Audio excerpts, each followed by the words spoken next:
Samurai Champloo is considered by many as one of the greatest animes of all time, and I've never seen it. Take me to him! Come on! Go, go, go, go, go, go! But it's not like I didn't want to watch it. In fact, I'd say it was one of the animes I wanted to watch the most. Problem is, I'm an idiot and chose to actively watch things like 7 Deadly Sins instead. Where's the son of a bitch?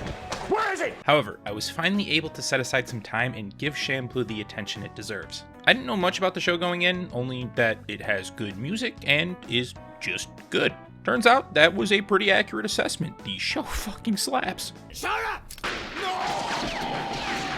The best way I can describe Samurai Champloo is traditionally untraditional. There's no shortage of samurai content out there, especially in anime, but for something that's got this rich history built on honor and respect, Samurai Champloo respectfully does not follow this at all. Whether it's practicing graffiti on your favorite shogunate castle, being a tour guide for a gay European man, or playing some Americans in a good old baseball game, there's no shortages of surprises in this show. いや、まだ生きて。満足シストも自由はせず。It might be a weird comparison, but this anime reminds me a ton of the Yakuza games.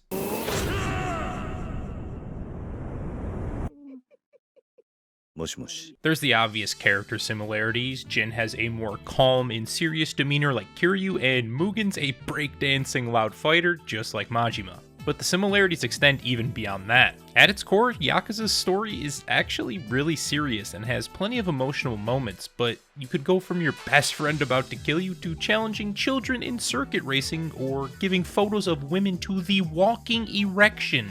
Bad touch, stranger danger. I have no idea how any media could drastically change tone so seamlessly and have it work, but Yakuza does exactly that. To a point where it wouldn't really feel right if the game was just serious or just comedic. And somehow I feel Samurai Champloo has also been able to do that exact thing. Plenty of serious and emotional moments, but a ton of stupidly goofy shit that normally I would not like, but in this instance it just adds to the experience. Samurai Champloo was also able to do something that not many other shows could pull off. Make the power of friendship gimmick not completely suck ass. You are my friend! Like literally, the show is maybe the real treasure was the friends we made along the way, but it doesn't beat that into you every chance it gets like some shows. No, we have very different characters that all share one thing in common. They're alone. At first it's just circumstance that brought them together, but we quickly see that they enjoy each other's company. Yeah, they constantly bitch and complain about each other, and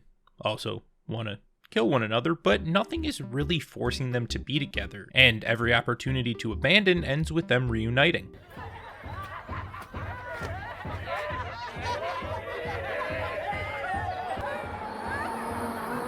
We don't have to hear every 3 seconds about how much they treasure each other's friendship. In Samurai Champloo, actions truly speak louder than words. There's some backstory presented here and there about the characters, but Mugen, Jin, and Fu feel very much like strangers until the very end. These 3 people who thought they'd go through life alone built a friendship not by learning about each other, but just by being there. And after it's all said and done, Mugen and Jin still want to kill each other, but them breaking their swords instead of, each other was the perfect way of saying, no, you're my boy, dog. It's me and you, dude? Yeah, us, dude.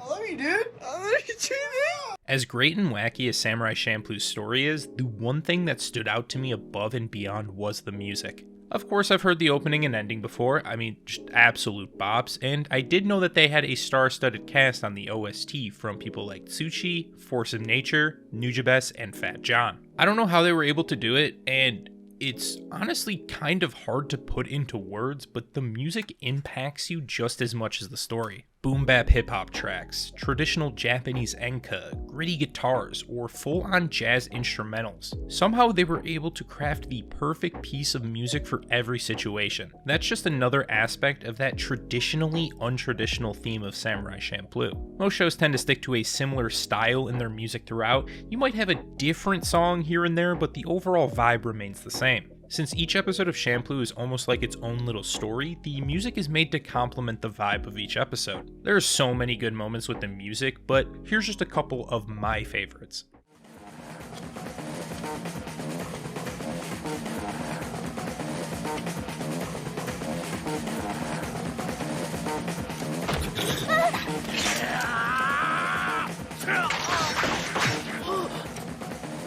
If badass could be described in a scene, it would be this. The realization of, oh fuck, he's still alive on their faces as Mugen hobbles down the road is great in itself, but then that's when the music takes over. One of my favorite parts of Champloo is that they let the music breathe. There doesn't need to be this unnecessary dialogue over top of it, and this is the perfect example. It's super dark sounding with this kind of processed guitar and super poppy snares, and gets gradually louder and louder until its peak when Mugen reaches Koza.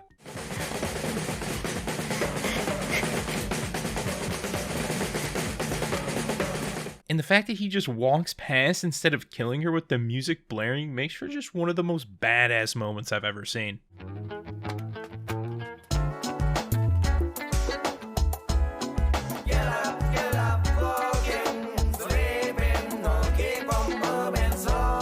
This next one might seem a bit cliche as it's literally the end of the show, but I think it's the perfect closer. We finally reach the end of this long and treacherous journey, and Mugen drops the line, "What did we even come on this trip for?" Finding the Sunflower Samurai didn't end up mattering because our characters were able to find their purpose. Their purpose to get up, walking, sleeping, keep on moving, because, you know, those are like the lyrics. What's that I hear?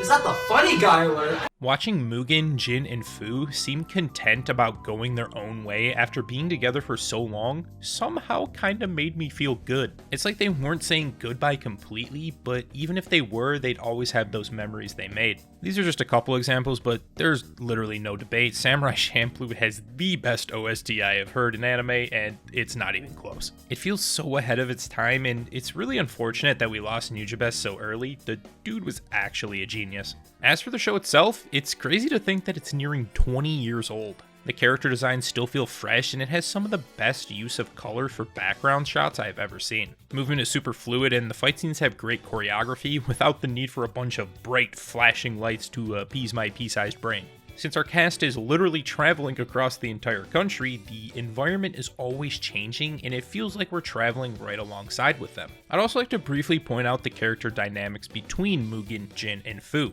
Normally, two outlaw samurai traveling with a young girl would seem a bit sus, but they keep it very gentlemanly-like and seek their woman out at the finest government establishments. If anything, they kinda have a family dynamic. Bit of a dysfunctional family, but a lot of their interactions are strangely wholesome. でも無限が死ねえ死ねえ俺を信じろ無限 行けよ After finishing this anime, I'm not sure if I'll ever experience something like watching Samurai Champloo for the first time. It truly feels like an anime that can't be replicated. It's goofy, sad, hype, annoying, and everything in between. The music is incredible, and it doesn't feel like it's aged at all. And along with Samurai Champloo, I know there's plenty of other classics I have yet to watch, so I'd like you guys to drop some in the comments, and I might end up watching some in the future. If you enjoyed the video, be sure to leave a like, comment, and subscribe. I want to thank you all for 1,000 subs on the channel. It's actually insane the amount of support shown. Especially on those Bleach videos, it's actually mind-blowing. If you want to support me further, the link to my Patreon is in the description. There's a bunch of cool rewards like picking stream games, Discord badges, exclusive content, early access, or shoutouts at the end of my videos, like for Killer Bunny, Leon, Little PK, Nova, Peppy Jewel, Nicholas Gutierrez, Tech Rob, Shaky Pants, and Chupa. That's all for this time. Hope to see you here again.